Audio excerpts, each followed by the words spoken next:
Good morning, everyone. I now call the Committee on Small Business to order. Without objection, the chair is authorized to declare recess of the committee at any time. I now recognize myself for an opening statement. Small businesses are the economic engine of America. They make up 99% in this country and provide over half of all jobs. Yet, when it comes to contracting with the federal government, small businesses are too often shut out. The facts speak for themselves. Less than 30% of federal contractors are small businesses. And while the total dollar value of federal contracts going to small business firms has gone up, the number of small businesses winning those contracts has gone down, meaning fewer local employers, fewer innovative solutions, and less competition for taxpayer dollars. The reasons are not hard for us to see. The federal procurement system is riddled with barriers, including onerous compliance costs, agency rules that favor the biggest firms, and solicitations written in dense legal and technical jargon that all discourage small businesses from even applying. Compliance alone is crushing. Over the past 4 years, Washington piled on nearly $2 trillion in new regulatory costs and 359 million new hours in paperwork.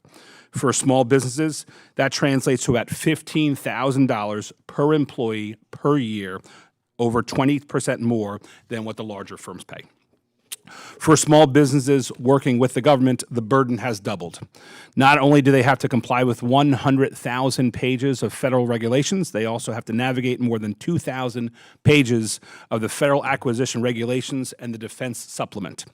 These rules and requirements add up, and some of the small firms decide it's simply not worth their time or money to bid on federal contracts. This means America continues to lose out on the innovative, cost-effective solutions small businesses are known for, and taxpayers pay the price. On top of that, practices like contract bundling that combine multiple smaller contracts into one larger solicitation effectively sideline small businesses that could have delivered those services directly. Instead of competing as prime contractors, they're pushed into subcontractor roles. That is not leveling the playing field. One of the most common complaints I hear from small business owners is about the language itself. Federal contracts are written in a way that is nearly impossible to understand without a lawyer or consultant. In fact, a Naval Postgraduate School study reviewed more than 1 million Department of Defense solicitations and found that fewer than 3% were written in plain English. Most required at least a college education to understand. Even seasoned small business contractors told researchers they couldn't tell what the government was really asking for. I think that's totally unacceptable. If a business owner can't even figure out what product or service the government wants to buy, how can they fairly compete to provide it? That's why I introduced the Bipartisan Plain Language Contracting Act. This bill requires federal agencies to write solicitations clearly and concisely. The best part is, it doesn't cost taxpayers a single dime, but lowers the barriers to entry and increases competition. When contracts are written in plain language, small businesses can make faster and more informed decisions. They don't need to hire expensive lawyers just to submit a bid. And more competition means better value for the government and for the taxpayer. The House has already passed this bill with strong bipartisan support, and now I call on my colleagues in the Senate to take up this common sense legislation. Together with the Trump administration's deregulatory agenda of cutting red tape, reducing paperwork, and simplifying the federal acquisition regulations, this legislation will make federal contracting accessible again to America's small businesses. The bottom line is simple. Government contracts should be written so that everyone can understand them. If we remove unnecessary barriers and insist on fairness and transparency, we can unleash the full potential of America's small businesses, strengthen our industrial base, and deliver better results for taxpayers. I look forward to hearing from our witnesses today about their experiences and their ideas on how we can keep leveling the playing field for small business contractors. I now recognize my good friend, Ranking Member Siniseros, for his opening remarks. Thank you, Mr. Chairman, and I want to thank our witnesses for being here with us today. The federal government obligated $755 billion in contracts in fiscal year 24, $183 billion of which was awarded to small business government contractors. These dollars highlight the critical role small businesses play in supporting federal agency missions, but they do not paint a complete picture or reflect the health of the industrial base. Over the past decade, as the dollars have gone up, the number of small vendors in the government's ecosystem has been cut in half. The government has a recruiting and retention problem when it comes to small business. We must address both issues. Too few are signing up and too many getting out. Today's hearing is especially timely as the government is rewriting its procurement rules. We can almost all agree that the government acquisition process has become too cumbersome, too burdensome, and needs to be simplified. During my time at DoD, I saw a system that does not produce the best outcomes, with many projects not being delivered on time or on budget. Well-thought-out reforms that will make the process quicker, smarter, and deliver the best results would be welcomed. Unfortunately, I do not believe we are seeing that now, and we have reasons to be concerned. Previous efforts have shown what happens when reforms are imposed without small business involvement. For example, category management practices have saved taxpayer dollars, a goal we all share, yet many believe they directly contributed to the shrinking of the industrial base. The administration recently mandated required use of certain contracting vehicles, but requiring the use of certain contracting vehicles may create barriers to entry and barriers to competition for small businesses. We need the administration to provide clarity on how this will be implemented and how it will impact small federal contractors. I am worried that the lack of transparency from this administration and the lack of involvement from the SBA means we may end up in a situation a decade from now needing to hold an urgent hearing on how to reverse the decline of the industrial base. This committee cannot allow small businesses to become an afterthought. We need to ensure that they are heard and their concerns are addressed. Small businesses are the ones driving innovation and bringing in talent and solutions that deliver real value to the government customer. Their success is a win-win for them and for the government. In the past 7 months, SBA has testified once before our committee. I expressed my frustration at the time that we do not have the opportunity to hear from the decision makers and discuss these issues directly. I hope we will again soon. When I asked the administrator about the FAR changes, and specifically the rule of tool in the hearing, it was unclear if the SBA had been involved. This is a troubling pattern. Rather than advocate for small business government contractors, the SBA has been AWOL. The SBA did not take any action as service-disabled veterans saw their VA contracts canceled, and many small businesses took hits from DOGE. There was no action from the SBA to support women-owned small businesses as they got kicked off contracts due to the administration's misguided DEI claims. The SBA did, however, lower the goals for contracts awarded to some small businesses, like those on our panel, and has targeted the 8A program in an attempt to decrease use of these critical business development tools. The SBA is also gutting the office whose job it is to maximize small business prime and subcontracts across the government. I will close by adding that I hope today we can counter some of the attacks we hear on small business programs. They're not handouts, that small firms could not otherwise compete if we did not have these in place. Nothing could be further from the truth. Small businesses don't need handouts, nor do they want them. They want a level playing field with a fair shot to compete. I look forward to hearing from each of our witnesses about how we can help them do that. Thank you very much. I yield back. The gentleman yields. I now recognize the full committee chairman, Roger Williams, for his opening remarks. Thank you, Mr. Chair, and I can barely see all of you. My chair is sitting so low. I'm really not 5'6", I promise you. Feels good over here. Anyway, thank you, Mr. Chairman, and everybody for being here today, for holding this hearing on the issues small businesses face when competing for valuable federal contracts. I look forward to hearing about our witnesses' experience navigating a cumbersome federal procurement process. It can be difficult for small businesses to compete when agencies make it unnecessarily difficult to even understand what a product or service is being asked for. This discussion comes at a critical time in this country as our nation continues to prioritize economic growth under President Trump, and we must ensure that small businesses have a fair and meaningful opportunity to compete for and win federal contracts. One of the simplest ways to empower small business and government contracting is to ensure contract solicitations are written in plain language. When the government clearly and concisely communicates its needs, small businesses can prepare proposals that meet the agency's demands. This not only improves competition by removing an unnecessary barrier, but also reduces the cost of hiring compliance attorneys. And moreover, we must streamline the procurement process to produce administrative overhead. Small businesses often find themselves overwhelmed by redundant forms, under-submission procedures, and rapidly shifting deadlines.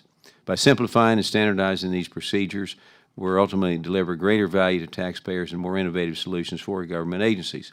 Small businesses shouldn't be at the disadvantage just because they don't have the same resources that large firms have to hire massive teams of lawyers. In a truly competitive market, every qualified businesses, big or small, should have a fair and transparent shot at competing for success. I look forward to working with my colleagues and hearing from today's witnesses on how plain language and streamlining the procurement process can ensure the best products and services are selected. With that, Mr. Chairman, I yield back. Thank you, Mr. Chairman. To summarize, the chairman endorses the Plain Language Act is what I think I heard. Thank you, Mr. Chairman. Yes, sir. I will. And this big seat's pretty nice over here, Mr. Chairman. Thank you very much. I will now introduce our witnesses. Our first witness here today is my constituent, Mr. Anumolu. Mr. Anumolu is the President and Chief Executive Officer of ASR International Corporation on Long Island in New York. Mr. Anumolu founded ASR International in 1986 and has over 40 years of experience in aviation manufacturing, engineering, and program management for major aircraft programs like the A-10, F-14, and F-18. Mr. Anumolu was awarded the 2010 Ellis Island Medal of Honor, which recognizes recipients for outstanding contributions to their communities, the nation, and the world.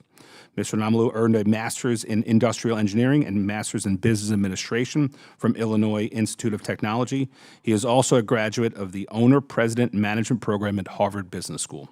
Thank you for joining us today, sir. Our next witness here today is Mr. Michael Ramos. Mr. Ramos is the president of Raymond Global in Conyers, Georgia. Prior to becoming president at Raymond, he was the executive vice president and federal lead. In these roles, he led Raymond's engagement and presence in the federal market. Additionally, Mr. Ramos serves as a board member for Raymond Global and oversees their continuous improvement initiatives. Mr. Ramos formerly served as a director of analysis for DB&A and as a senior associate of Booz Allen Hamilton. Mr. Ramos received a Bachelor's of Science in Chemical Engineering from the Massachusetts Institute of Technology and a Master's of Science in Chemistry from Tufts University. We appreciate you being here today. I now recognize my friend, Ms. Skolton, to briefly introduce her constituent, who is the last witness appearing here today. Thank you so much, Mr. Chair. I'm so pleased that we were able to get this really important hearing rescheduled, and I am so proud to introduce Sue Tellier, owner of JetCo Federal and a constituent of mine in Michigan's 3rd Congressional District. JetCo is a packaging, storage, and distribution company headquartered in Grand Rapids, Michigan. It began in 2007 and won its first federal contract in 2009. It is an SBA WBENC certified woman-owned small business. Woo! Prior to founding JetCo, Sue ran supplier diversity and business outreach for the Michigan Department of Management and Budget. In this role, she trained more than 4,300 small and underrepresented companies, teaching them how to bid on and win state government contracts. Sue volunteers time to support the defense industrial base and is an advocate for small and women-owned small businesses. She serves as the first vice chair of the board for Women Impacting Public Policy, WIP. She's also the immediate past chair of the Women in Defense National Council and the immediate past president of the Michigan chapter of Women in Defense. She is a longtime member of the National Defense Industrial Association and participates in their logistics, small business, and manufacturing divisions. Sue is heavily involved in the small business community in Michigan, and we are all the better for it. She was recently appointed by Governor Whitmer to begin her 3rd term on the Michigan Strategic Fund Board, which has broad authority to promote economic development and create jobs. Sue has also served as board chair for the Small Business Association of Michigan, the largest statewide small business advocacy organization in the country. She's a graduate of Michigan State University and Wayne State University. Welcome, Sue. Thank you. Before recognizing the witnesses, I'd like to remind them that their oral testimony is limited to 5 minutes. If you see the red light turn on, that means your 5 minutes is up. We won't necessarily play the music like they do in the Emmys or the Grammys, but that means wrap it up and we'll get into more detail afterwards. Yeah, definitely don't want that. Not good for America. I now recognize Mr. Anumolu for his 5-minute opening remarks. The floor is yours, sir. Am I at the right place here too? Good morning to you, ladies and gentlemen. Thank you for this illustrious committee for giving me this opportunity. After 38 years of grueling work in the small business arena, our chairman, Congressman LaLota, gave me the opportunity to speak in front of you our experiences, good and bad. Some are very good, some are to be improved. I won't call them as negative, but I almost echo what you both chairmen spoke. They are realities of life we face. We don't have 55 lawyers to fight with the government or others to get up there. We want to do the right work for you and want to be a very productive company to serve the nation. We have been doing like this. We have got the exemplary in 60% of all the federal contracts we have run in the last 38 years. Sir, Congresswoman McCarthy has recognized us in 2003 for the 911 area services that this company has supported, honored us in the same building.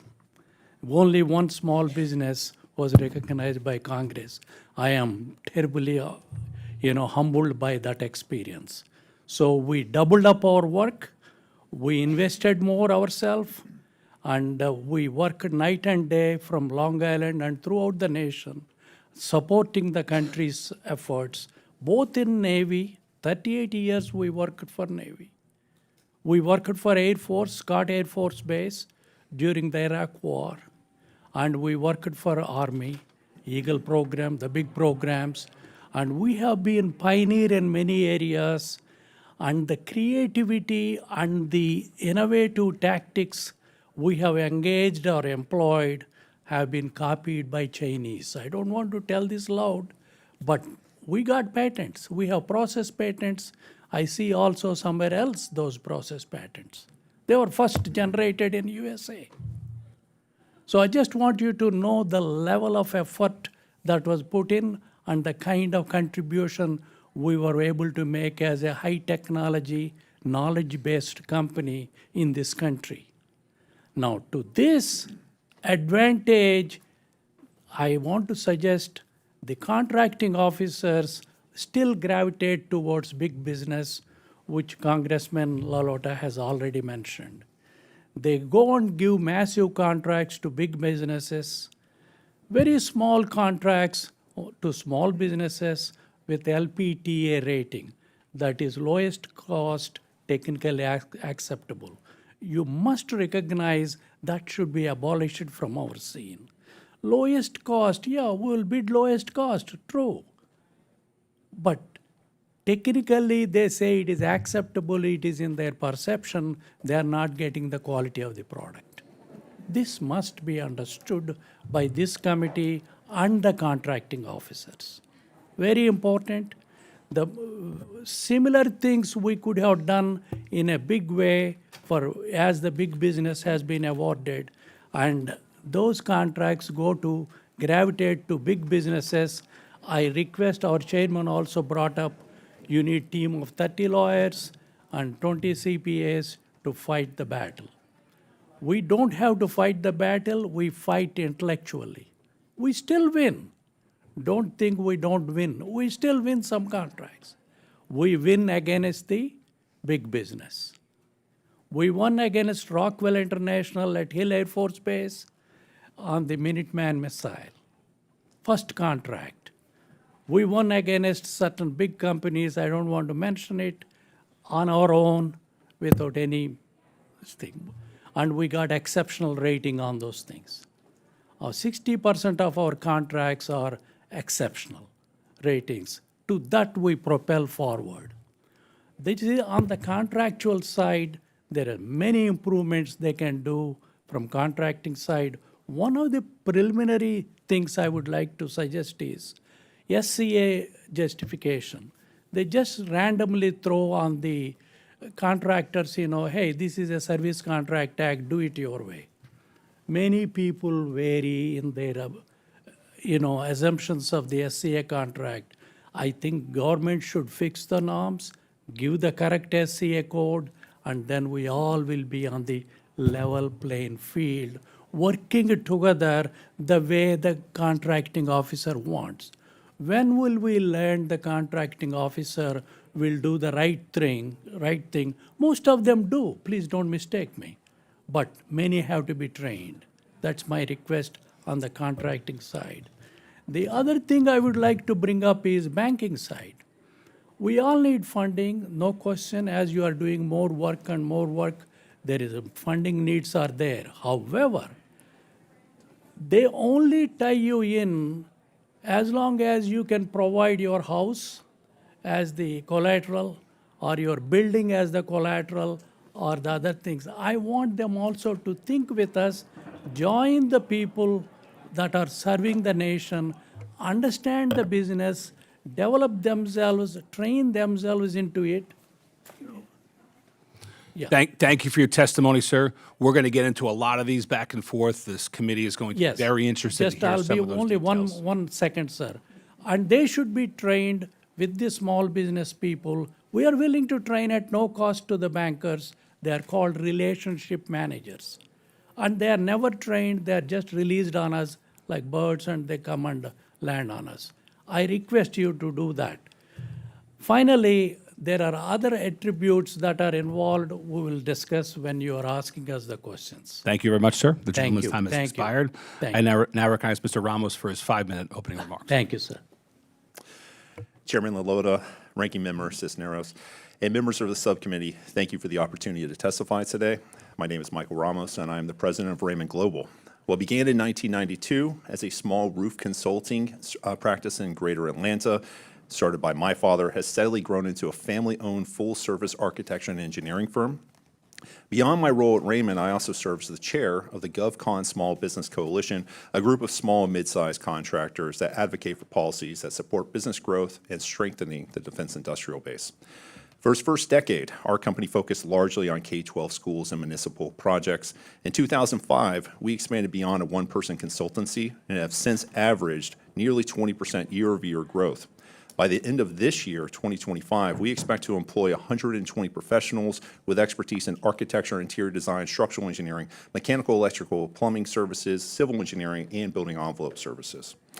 The SBA's 8A program and our certification as a service-disabled veteran-owned small business provided crucial development support and opportunities that helped us build up performance and diversify into broader markets, including the federal market. Although we have since graduated from these programs, Raymond continues to work extensively with the DoD and actively participates in the SBA's Mentor Protege program. This hearing comes at an especially pivotal moment. With significant changes underway in the federal acquisition landscape, it is imperative for small businesses to remain at the center of innovation and competitiveness. I would like to highlight several pressing issues that are impacting firms like mine and the broader small business community. First, cybersecurity is critical to national security, but the rollout of DoD CMMC 2.0 has been costly and uncertain, and those burdens fall hardest on the smallest firms with limited resources. At my company, compliance with a Level 2 certification will cost approximately $500,000, which is not a one-time cost. The acquisition process, federal solicitations are often too unclear, inconsistent, and overly complex. This frequently leads to protests that small businesses can least afford. Recently, we pursued a federal procurement. This was awarded 3 times, protested twice, and ultimately canceled. For small firms, that means months and sometimes years of lost opportunity and valuable resources. The Mentor Protege program. This program has been transformative for my company and our growth. However, the rapid expansion of joint ventures has tilted the competitive landscape. Increasingly, contract scoring criteria favors Mentor Protege joint ventures, leaving independent small businesses with fewer opportunities to prime. New SBA rules. Published at the end of last year, a recent SBA rule requires small businesses sold after January 2026 to recertify their size status within 30 days.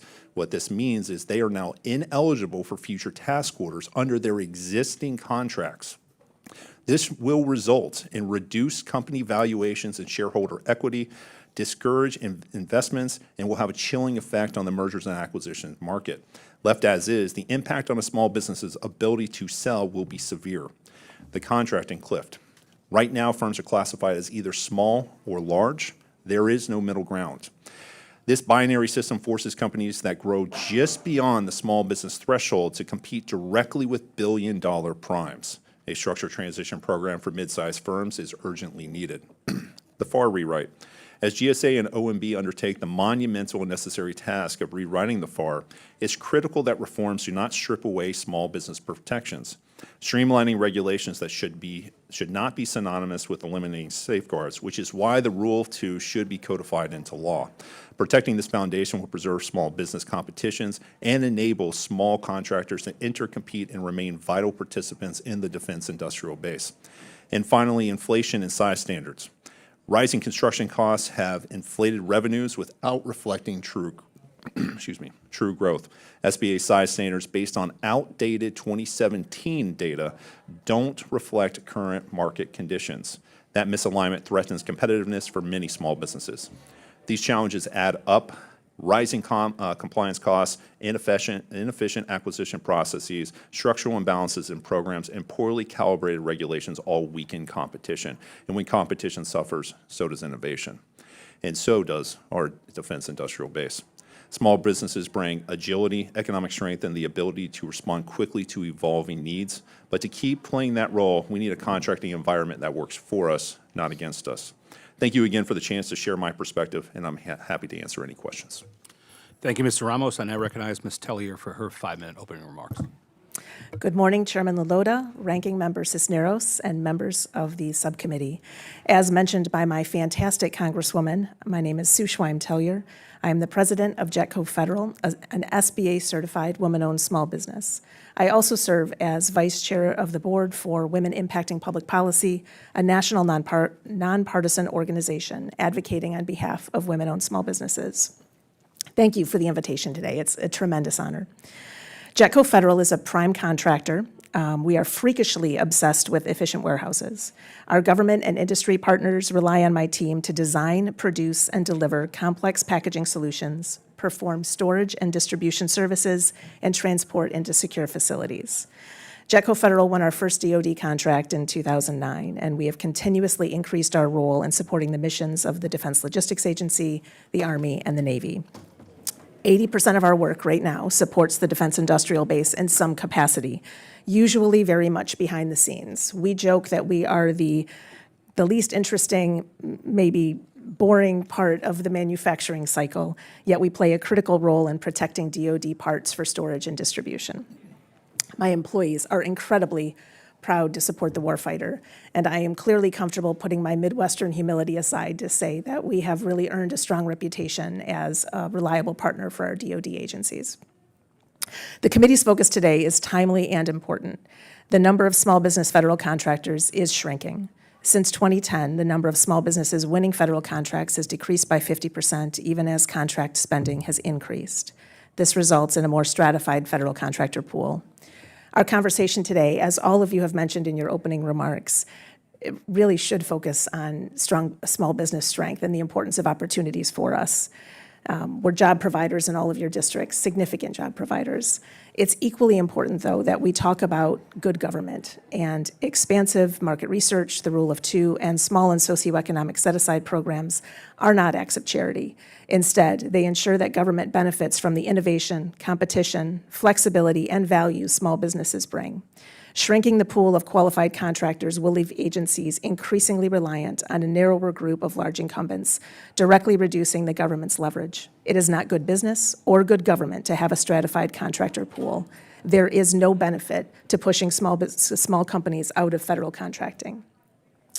As a small business leader, I factor risk into my business decisions.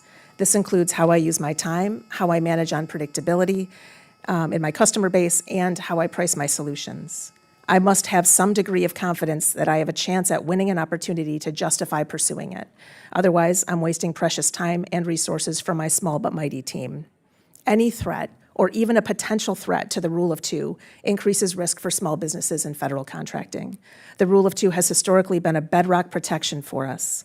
Its erosion results in a less welcoming environment, reducing opportunities for small, innovative firms, and instead accelerating consolidation. The FAR rewrite presents a pivotal opportunity to address these challenges. Retaining and codifying the rule of two, making it a true shall requirement applied consistently across vehicles, is essential to keeping small firms engaged in the federal marketplace.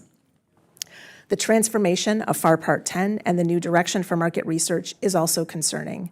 The drastic streamline proposed effectively trims market research down to 3 very limited situations. More prescriptive triggers, such as those related to bundling, consolidation, and small business outreach, have been removed. References to small business consultation and set-aside considerations have been stripped.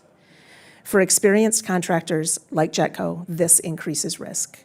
There's no longer a mandated pause to engage small business advocates, notify incumbents, or explore set-aside potential. Instead, agencies may proceed quickly, potentially overlooking small business opportunities. Under pressure to move fast, agencies may default to expedience. If there's one thing I hope you take away from my words today, it is that small businesses are not just beneficiaries of federal contracts, they are essential partners to agencies. We bring innovation, agility, and cost savings while providing the government and taxpayers with options to meet mission needs quickly and effectively. The innovation we deliver strengthens America's competitive edge in the global marketplace. Protecting and expanding our role in federal procurement is both sound policy and strategic imperative. And if we continue to face unpredictability and competition challenges, you should not be surprised when fewer of us remain engaged in federal contracting. Again, I appreciate the opportunity to testify today, and I look forward to answering any questions. Thank you. Thank you, and thank to each of you for your awesome 5-minute opening statements. Now here comes the fun part. We're going to move to the member questions under the 5-minute rule, and I recognize myself for 5 minutes. Mr. Anumolu, it's great to see you here in D.C. The more Long Islanders in D.C., the better, I say.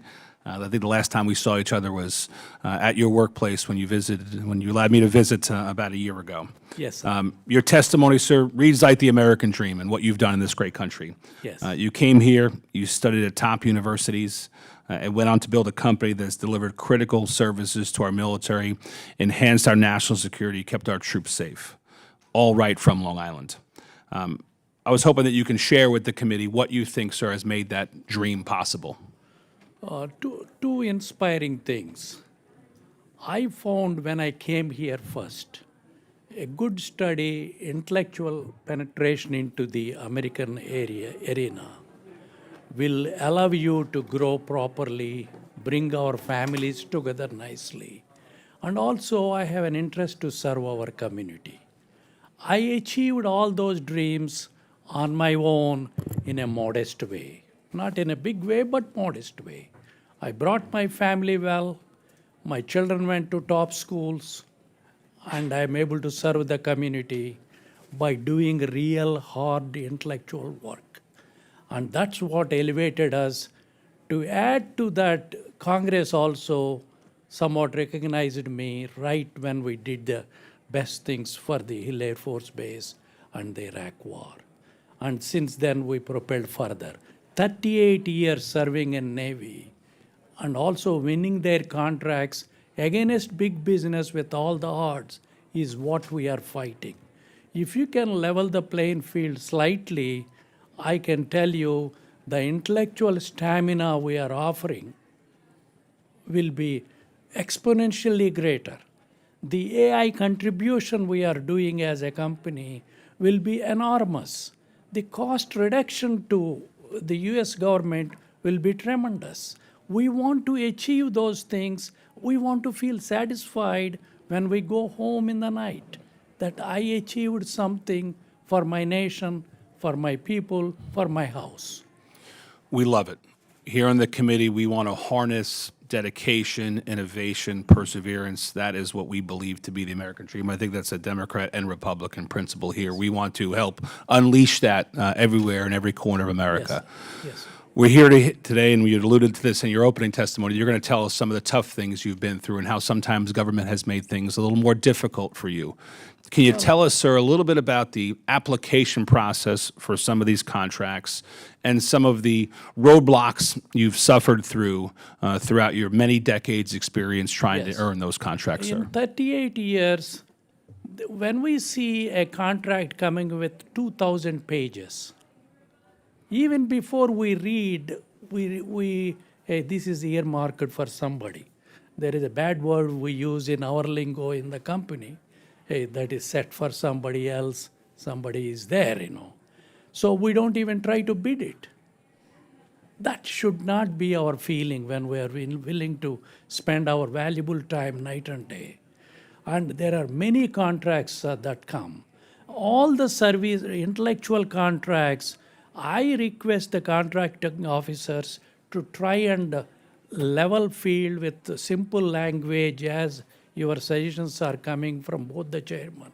If you do it, 50% of the more bids will be there, more competition, and we can beat big business.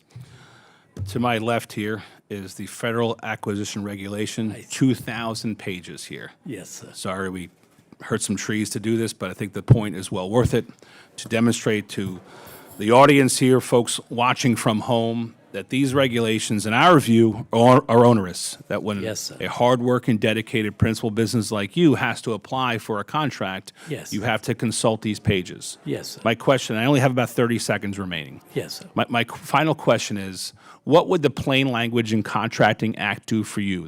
An effort to simplify the language in these contract applications. What would a simpler application process mean for your company, sir? All that they have to do is define what type of people they want us to use, SCA, very important.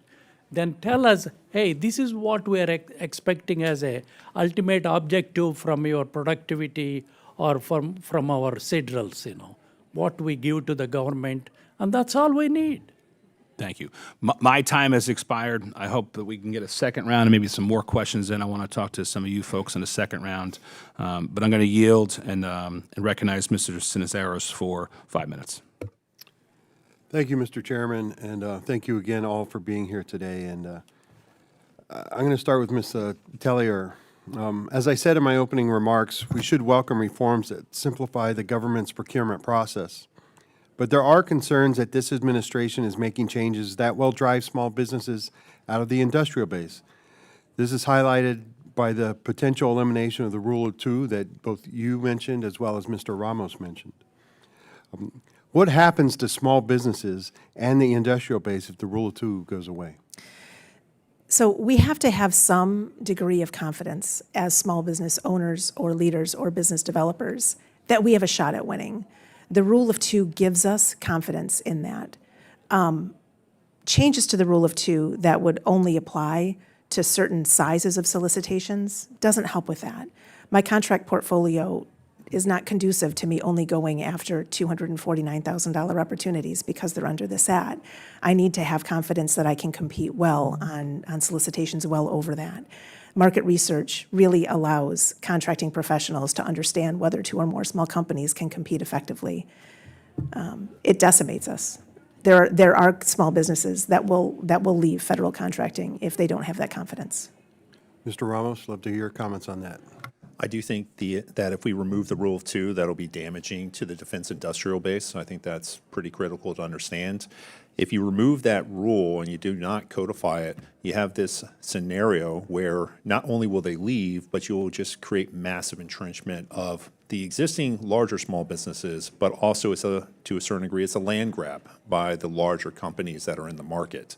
And it is an opportunity right now to actually codify it and make sure that small businesses are protected for larger contracts and when they're qualified. A lot of sources' thoughts are to make sure that's happening, and there's opportunities for Rule of Two to be applied today. All right. Mr. Chairman, I request unanimous consent to insert for the record these letters and statements of support for the Rule of Two. Without objection. Thank you very much. Ms. Tellier, some claim that small business only competitions are SBA programs like 8A or the Women-Owned Small Business Program are not based on merit and award contracts to businesses that otherwise could not compete on price or quality. Can you lay out why these comments are misguided and tell us, or why they're a misguided view of federal contracting and how these programs actually level the playing field? Yes, Congressman, I think I can even do that without swearing, although it takes a little bit of restraint on my part, candidly. I've never won a contract because I'm a WASB. I've won the opportunity to compete on a contract because I'm a WASB. But every contract I've won, it's because I have strong CPARs, I can do the work well, and I've proven that with my write-up and my pricing. My small business owner peers are the same way. And candidly, Mike's made some comments so far about how this affects the defense industrial base. When we look at whether or not government benefits from small businesses fleeing or from the socioeconomic set-asides not being deployed, if we don't bid, the agility leaves, the innovation leaves. I have a contract with NSWC Corona, and the crate that I'm producing for munitions has a 1/8-inch tolerance. I guarantee you none of my large competitors would bother with that, but I care deeply about it. You lose the passion in that too. Mr. Ramos, your testimony, you mentioned that Raymond is an 8A program graduate. Yes, sir. What are some of the positive outcomes for your firm resulting from your participation in the 8A program? We actually entered the federal marketplace, and specifically Department of Defense, because we are an 8A firm and we were able to get certified. That is how we entered into federal contracting. We saw an opportunity where we knew we could perform the work, but we needed a way, as Sue was saying, to have an avenue where we could be competitive with entrenched players. The way procurements are done today, it is all about past performance. It's not what I can do, it's what I've done for that specific agency. 8A has been incredibly helpful, as well as service-disabled veteran-owned small business, in order to allow us that opportunity to have a shot at competing. Highly qualified firm, but you've got to have someone open the door for you, so to speak. I think we've heard from these witnesses today the importance of the 8A program as well as the rule of two. I just hope the SBA administration is listening today and will follow up and support these programs into the future. Thank you very much. I yield back. The gentleman yields. I now recognize the gentleman from Pennsylvania, my good friend and small business owner, Mr. Muser, for 5 minutes. Thank you very much, Mr. Chairman, and it's very nice having you all here. Thanks for your testimony. It's quite important. It's important to us. It's extremely important to you.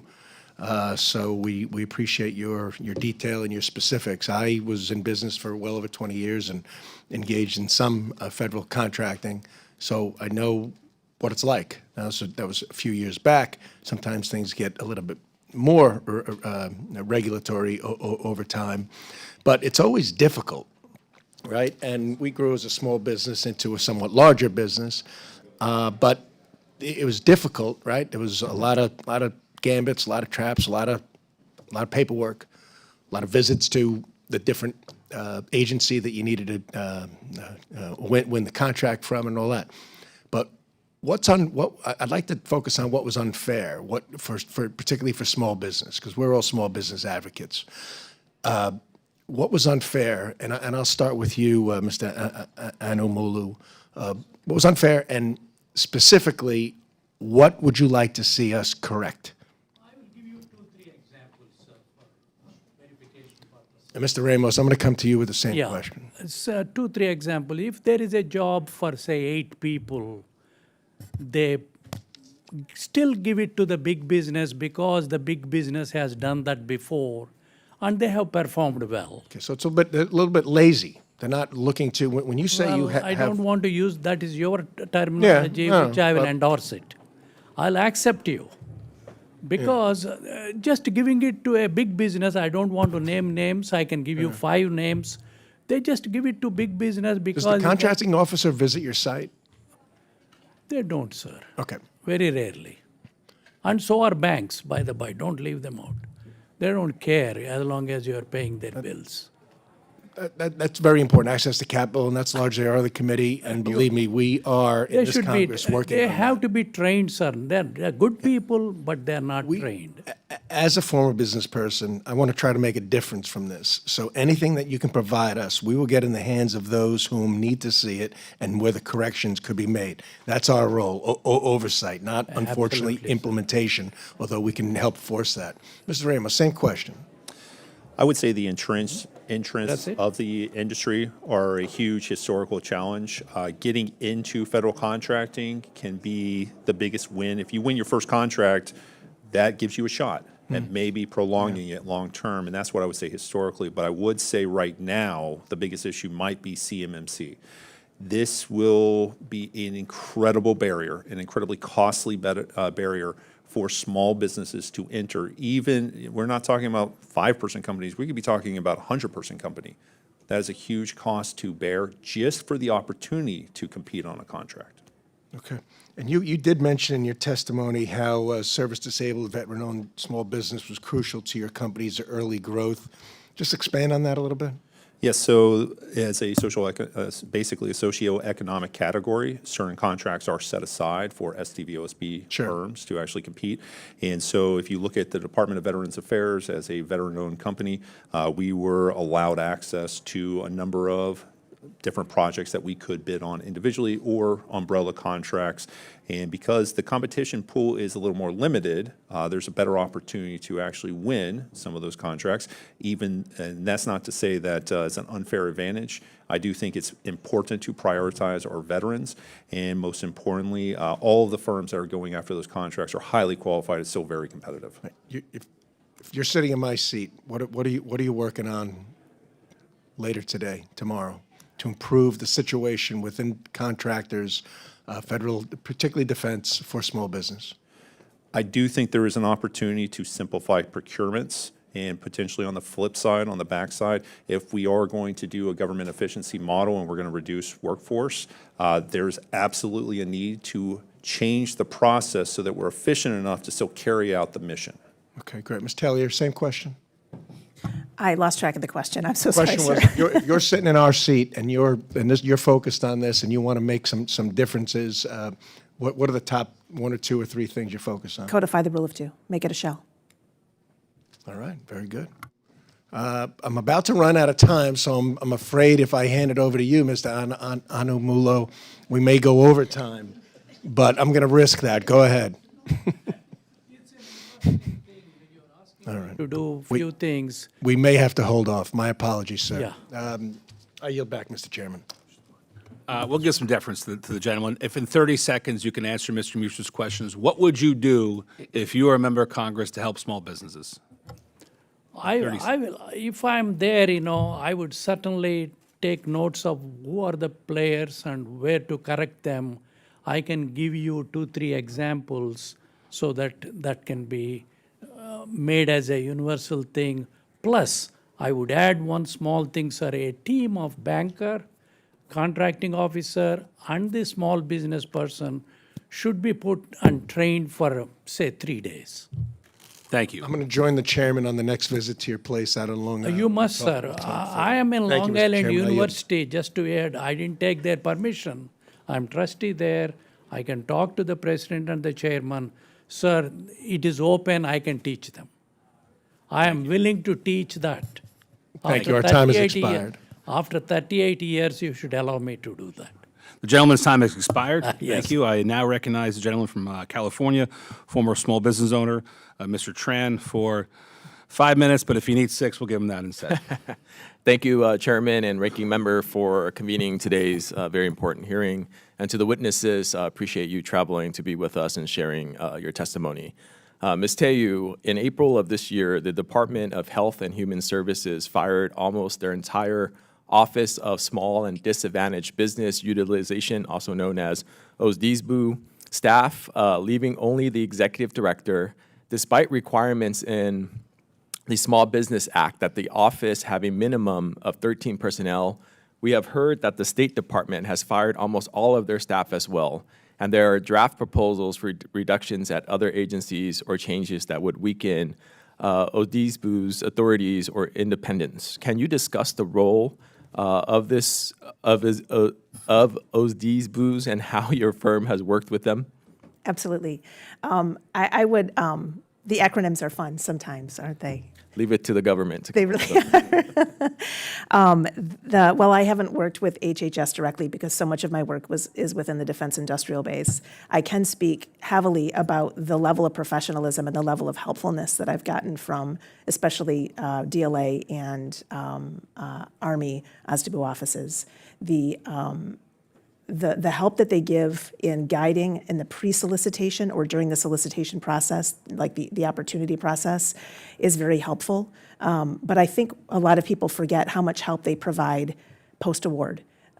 Last week, oh my gosh, I'm blanking on her name, which I'm mortified by, the head of the OSDBU office for DLA distribution helped me get paid.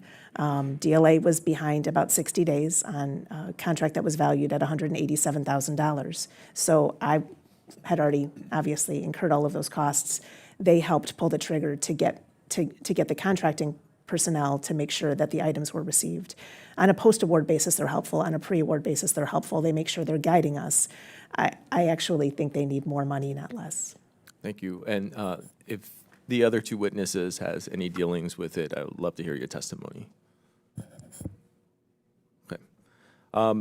Ms. Tellier, in your testimony, you state that you must have a level of confidence that you can win an award to invest the time and resources to develop a proposal and bid. If a small business did not know their competitors were also small businesses and understood that they might be competing with much larger corporation, how does that change the calculus around whether a small business bids on that contract? The bid decision is heavily influenced by whether or not we perceive that we have a probability for a win, not a guarantee of a win. These aren't guarantees in any capacity. It's just the level playing field. If I feel like an opportunity is wired for someone else, including a large business, I'm not going to waste the time bidding. It's somewhere between 8 and 40 hours of my time, and that doesn't include the time of my employees to put together a complex proposal response. And I'm good at it. I'm quick at it. So there's companies that are newer to the space that would have a lot more of a time investment to do it well. It's not worth the time. Thank you. Mr. Ramos, anything to add? I wholeheartedly agree with those comments. It is critical that the government does understand there is a true business cost to putting together a procurement response. We do have to play a little bit of a numbers game, but at the end of the day, if I'm going up against large or unrestricted size companies, it's a huge deterrent for me to pursue those opportunities. And as members of this committee, we are very concerned about small businesses, entrepreneurs, and the communities where your firm pays taxes and create jobs, but small business policies are a win-win for small businesses and the government. Can you, any one of you, talk about the benefits of your government customers when we have a robust small business industrial base? Yes, please.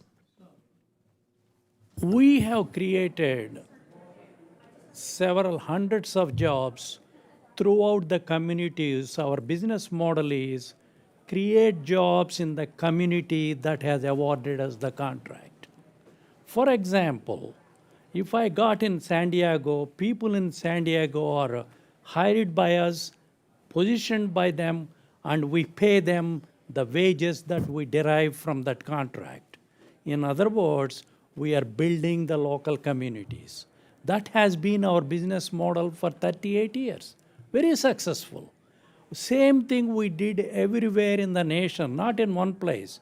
We are a nationwide company with nationwide contracts trying to help the local community with big wages. Whatever we bid, if I bid with 3%, 2% margins, rest of it is going to my employees. And this is not done by big business overheads or 80%. They pay, less. I don't want to comment that way, but their overheads are bigger than us.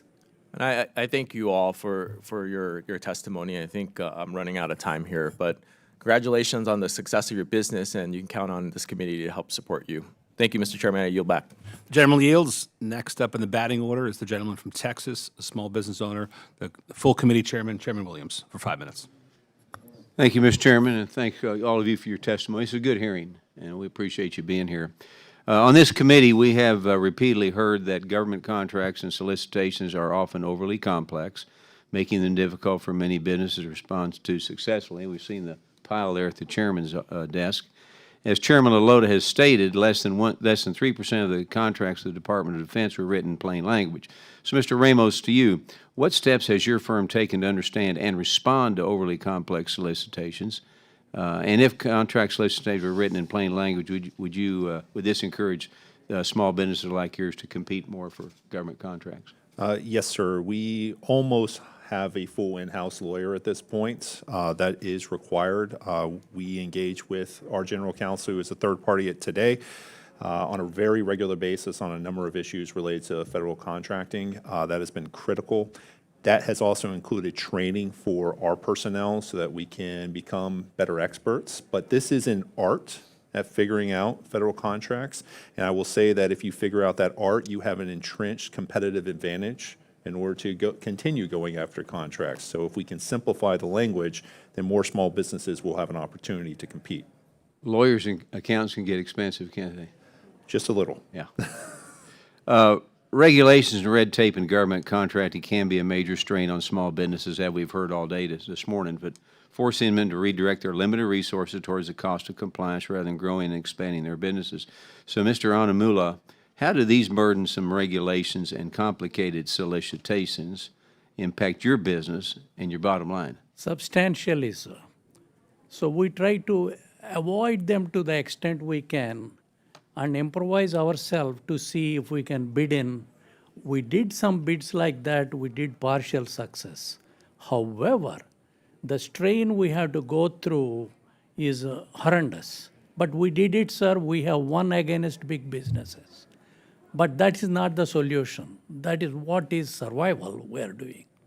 Survival techniques, which I learned at Harvard. Mm-hmm. But we have to prepare ourselves to be trained fully to work with plain language contracting, like you mentioned in your opening speech.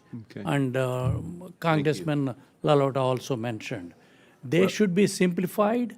They can be, it is very easy to simplify, sir. I don't know why they don't do it. Because it's the government. They don't understand simple, but we do, and I appreciate your testimony. Thank you, sir. The Biden-Harris administration shackled businesses with an additional $1.8 trillion in regulations and 350 million additional man-hours, we'll call them, for compliance. That's just unbelievable. And thankfully, the Trump administration has already been able to eliminate over $75 billion in costly regulations. So, Mr. Ramos, to you, how do regulatory costs impact your business and staffing decisions as you go to work every day? Actually, just yesterday, we were having our Q3 management team meeting, and hiring is something we talk about at all these, and hiring is based on profitability, strategic growth, and direction of the company. And I will tell you, regulations like CMMC have absolutely impacted how we are handling our business, and not for the better. This is a tremendous constraint. It's one example of the regulations that you're citing. And if we can work towards actually simplifying some of these regulations like the administration is aiming to do, and we are all for it, we project fewer regulations equals better growth. It's more fun to be on offense than defense. Yes, sir. When you're on offense, it translates to predictability and profits and more jobs. Yes, sir. We appreciate your testimony, Mr. Chairman, and I yield my time back. The gentleman yields. I now recognize Ms. Skolton, my good friend from Michigan and the former ranking member of this committee, for 5 minutes. Wonderful. Though I've moved on to a different ranking position, I'm still honored to be a part of this fine committee. When the government contracts directly with small businesses, there are some things they can do only when the small business is a subcontractor. One of the ways Congress has encouraged fair treatment and proper utilization of small businesses that subcontract with larger primes is to include certain criterias in the prime contractor's past performance ratings. The most important of these criteria, I bet everyone would agree, is did the contractor make timely payments and whether they met their subcontracting goals. Ms. Tellier, my first question is for you. How important are those accountability mechanisms for small business subcontractors? It's critical. The example that I used with Congressman we have to get paid. I can't wait 90 days to receive almost $250,000 from the government. I also can't do that with the prime contractors. The example that I use, by the way, is a little atypical. My government agencies usually pay me in a more timely manner than the prime contractors do. It would also be helpful if we had an understanding of how those ratings affected our customers who were prime contractors. So if I'm a sub under somebody and I have the option of subbing under two different companies, I'm probably going to take the one that on a dashboard would reflect they cared about me enough to pay me. Yeah. Yep. Yeah, thank you. Very helpful. Question 2, currently federal law requires that contracts under a certain amount be automatically set aside for a small business only competition. And yet a surprising amount of spending under that threshold is not awarded to small firms. The reason for which is still unclear. It's something we are trying to get to the bottom of. Some have pointed to things like software licenses and other products or services that can't be purchased via a small business. I have submitted an amendment to the NDAA that can get to the bottom of this issue and ensure that this spending is making its way to the small business as intended by federal law. Very pleased that it made it into the final round. Ms. Tellier, again, coming to you, can you talk a little bit about how small businesses utilize contracts under the SAT and why it's important to ensure that those opportunities are going to small businesses as intended? Absolutely. The simplified acquisition threshold allows me to kind of fill my pipeline that is outside of my larger contracts. So the BPAs or IDIQs that I have that are larger are wonderful for predictability and stability, but the stuff under the simplified acquisition threshold allows me to grow too.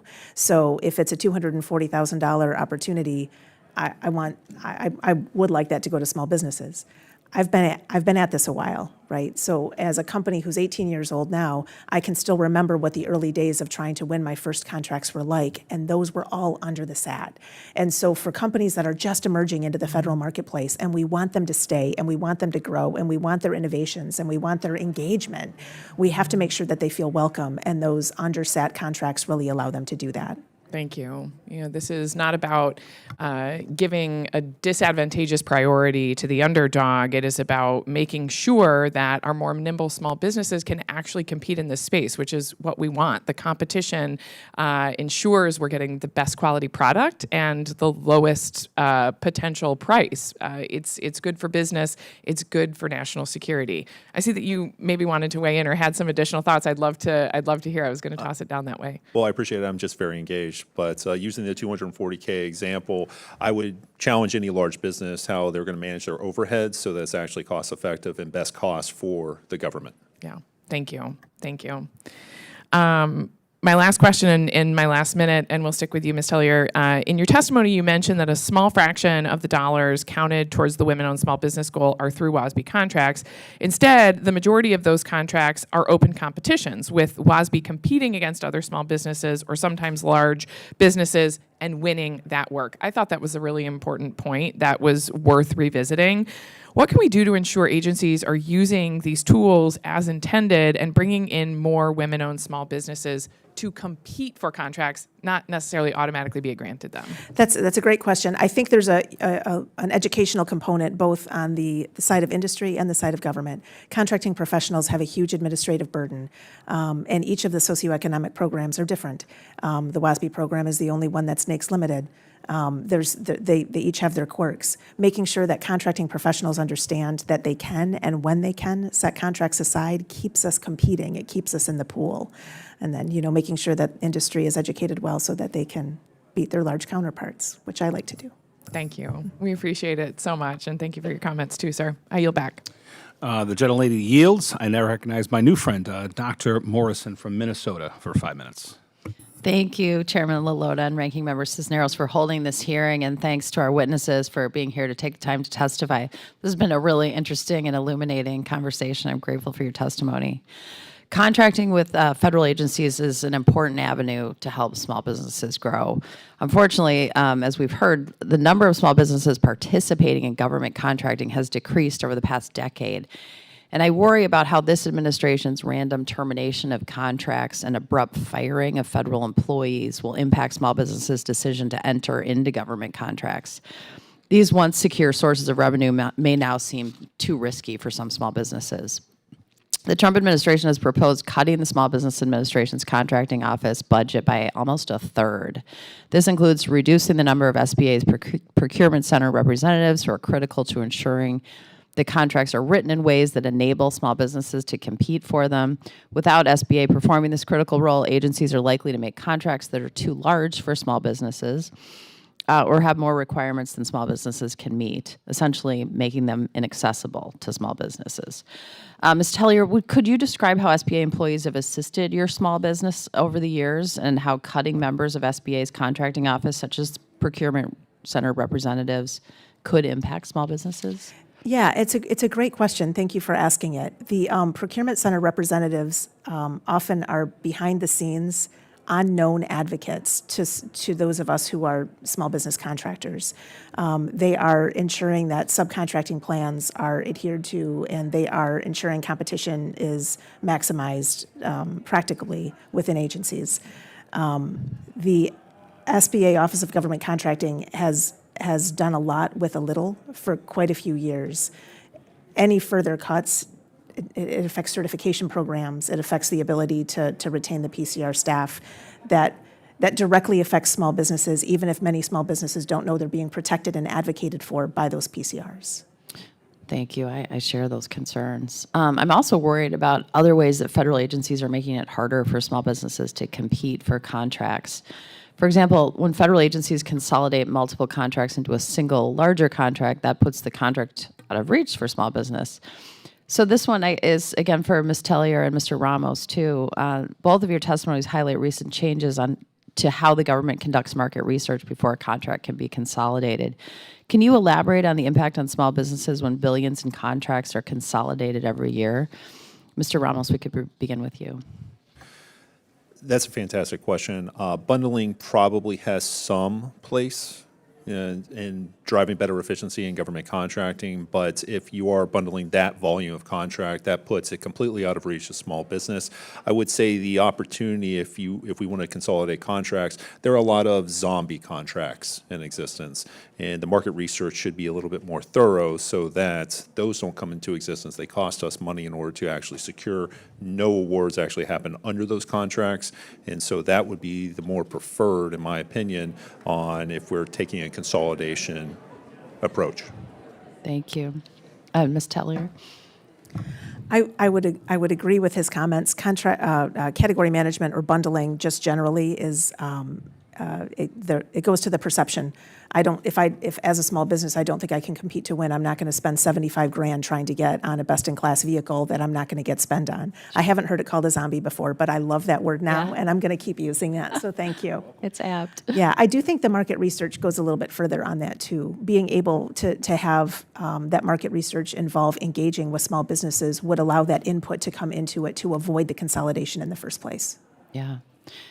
If a small business's contract is consolidated, what resources or assistance are available for that business from the SBA or the contracting agency?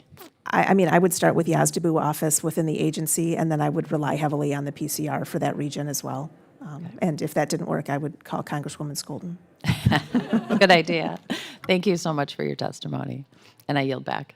The gentlelady yields. After consulting with the ranking member, we will now move to our second round of questions under the 5-minute rule, and I now recognize myself for 5 minutes. Mr. Ramos, I was quite impressed by your resume, including a couple of the degrees you have. Thank you. Chemical engineering degree from MIT. Yes, sir. And a Master's of Science of Chemistry from Tufts. Pretty impressive. Thank you. When one Googles that, one reads that earning a chemical engineering degree at MIT is widely considered one of the toughest academic paths in higher education. Yet, even with that strong academic background, you said in a previous round of questioning, you had to hire a lawyer in order to go through these massive government applications. You have to consult with 2,000 pages in the FAR. And even a guy who graduated from MIT in a degree that I don't understand at all has to do those things. So the point is, how can a regular American go through these processes if the MIT chemical engineering grad has to outsource and bring on an attorney to go through that? So can you share with me some of the frustrations, experiences, or whatnot that you've been through as an MIT grad who's got a chemical engineering degree and going through some of these onerous government contracts? What burden has it placed upon you personally? Well, the first thing is if an average person wants to do that, they can do it, but they quit their day job. This has to be the only thing that they do. And they're not running a company, they're not performing on contracts, they have to spend all of their time doing something like this. A lawyer is necessary. And so some of the frustrations, we see a tremendous amount of variability as well. It's not just that you have 1,000-page contract or something like that. The next one that may come from the next office over may be completely different for the same level of services or the same types of services being provided. This is a problem because now you may have brought in your lawyer, you may have brought in some friends or colleagues that are former contracting officers in order to try and get through it. You now have the same problem the next day. It continually repeats itself. And I want to be very transparent in this. Yes, this committee wants to make life easier on small businesses. That's part of that's in our wheelhouse. It's not just out of charity and benevolence or just being good guys that we want to make things easier on you. It's out of wanting to have more applications, and we have more applications. Government gets a better price, arguably a better product that could be more on time and a higher quality. Selfishly, government should want to make it easier on applicants to be a part of the process. We shouldn't want to drown you in paperwork. We shouldn't want you to have to give up your specialty to now become a government applicant specialist. So tell me a little more about how you've had to outsource that, and it affects your ability to focus on what is most important for your business. Well, one of the first things you have to remember is if we have less that we have to do in a procurement, that means we can respond to more, which means we can actually take shots on goal at innovating. We can't do that today. We have to focus solely on the evaluation criteria, which is incredibly rigid. And so having to outsource this, we hire a general counsel. There's a tremendous amount of cost that comes with just having lawyers. We have to actually go to our partners that are typically bigger businesses or maybe teaming partners on those. Those are things that we might be able to get just because we're a good firm and we've got good connections in order to rely on those resources. Or we might have to hire a complete third-party consultant, not only to write that proposal, but also have a consultant to help us actually navigate the federal landscape and actually doing business development outside of the procurement process so that we could be positioned just to have a shot at those procurements. Ms. Tellier, do you have a similar experience that the Bipartisan Plain Language and Contracting Act is meant to address these issues for all small businesses, either anecdotally or whatnot? Do you have a similar experience as Mr. Ramos? I think we all do, candidly. I think we all have an understanding that when we're comparing a commercial opportunity that's 4 pages with a 158-page solicitation, there's the risk-reward ratio comes into play there. If we can simplify, that certainly helps. I would offer that it might not be the most important barrier to entry for small companies, but it is certainly one. Thank you. I'm going to yield the rest of my time back and recognize my friend from California, Mr. Sinazeros, for 5 minutes.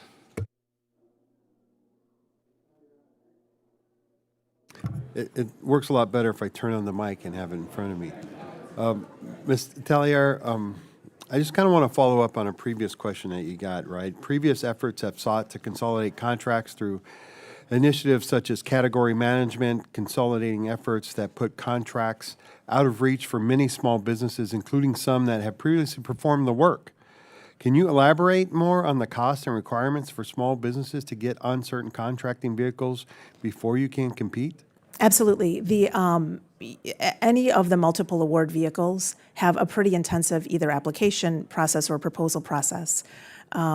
If you do that in-house, that can take somewhere between 20 and 100 hours of time.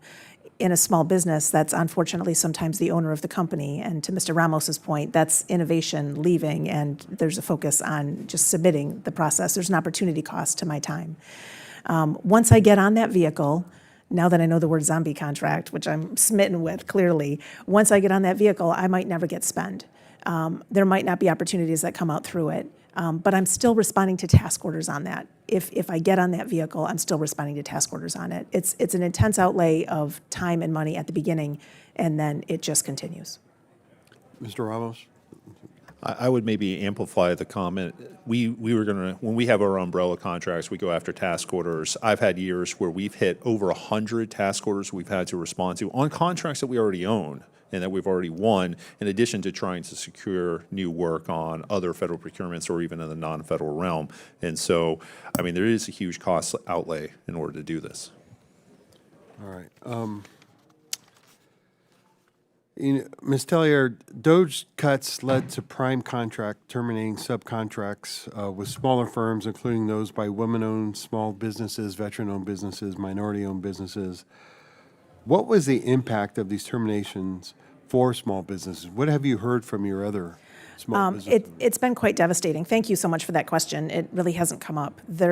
Having contracts canceled mid-cycle means that there are people that lost their jobs. Those contracts had employees associated with them. The performance of the work statement required bodies, it required inputs. Some of those inputs had fixed costs that were already sunk into them. So small business contractors, some of them closed. Some of those contracts were substantial and they couldn't survive. But what it did for the rest of the contracting community is inject unpredictability. And unpredictability for a small business is just inherent risk. So I didn't get doged. The verb doged, I didn't get it. But it still injected unpredictability into my decisions as a federal contractor. No, I think that's what we heard from many small businesses, right, is that they didn't know what was going to come next. They didn't know, and it doesn't matter whether it was the small businesses, I would say the school districts, everybody, the local governments. You go, we just want to know what's going to happen, right? Just tell us what's going to happen, as unpredictability does not help us at all. And if I could just throw one last question in there, and I'll open this up to the panel, but what advice would you give to a small business, either just starting out or an existing commercial firm that is interested in contracting with the federal government for the first time? What advice would you give them? This is a very expensive endeavor. So make sure you have your cash flow lined up. The entry-level regulations that you're going to have to meet in order to enter into the federal marketplace is almost insurmountable for small companies, even established commercial companies. This is a very big challenge. Tellier? I would like to give in. No, I'll get you, sir. I'll get you, sir. I would weigh in very quickly that there are some fabulous resources that you fund for small businesses who are entering. The Apex Accelerators and the Small Business Development Centers are a great starting point as well. But it is expensive. Thank you. And sir, please. My only request is if they want to start off, be prepared to spend 24/7 on this project in a committed way. Otherwise, there will be two losers. One is the person who started the business and also the government. All right. With that, I yield back my time.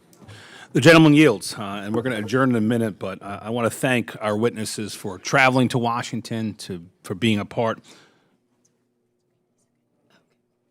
Mr. Latimer, do you? Okay. I do want to thank our witnesses for traveling to Washington.